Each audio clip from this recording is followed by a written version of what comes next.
Sir, ano mo siya? Asawa ko po siya. Siya po yung bagong buhay ko. Siya na rin po yung bumubuo ng buhay ko. Describe mo si ma'am in one word. Para siyang puno. Kung wala siya, wala rin ako dito sa mundong to. Kumbaga, kaya po puno kasi yung puno, di ba alam natin yung puno nakakapagbigay siya sa atin ng maayos na hangin. Para sa akin, ganun po. Gaano mo kamahal si ma'am? Mas mahal ko siya higit sa buhay ko. Wow!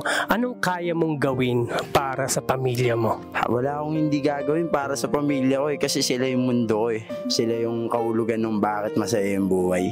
Nice one. Ang sarap nun. Sir, ilang taon na po kayo nagsasama? More than magti 3 years. Bakit mo nasabing siya nakapagpabago ng buhay mo? Kasi sa kanya ko naranasan magkaroon ng takot. Mawala siya, maiwanan ako mag-isa kasi siya lang yung bukod tangan nakakita ng mga nagagawa akong tama. Kumbaga siya lang sumuporta sa lahat ng mga pinapangarap ko. Kaya para sa akin, wala yung buhay ko ngayon pag wala siya. Totoong ingatan yung buhay ko para mas maalagaan ko pa sila. Yung lagi ako naandyan sa kanila. Natuto kong magpahalaga sa buhay talaga. Sir, tatanong kita, barkada o pamilya? Pamilya. Kasi yung pamilya mo naman, kung may unang iintindi sa'yo, yan yung pamilya mo. Kung may unang magagalit din kung may mali kang ginagawa, yan yung pamilya mo.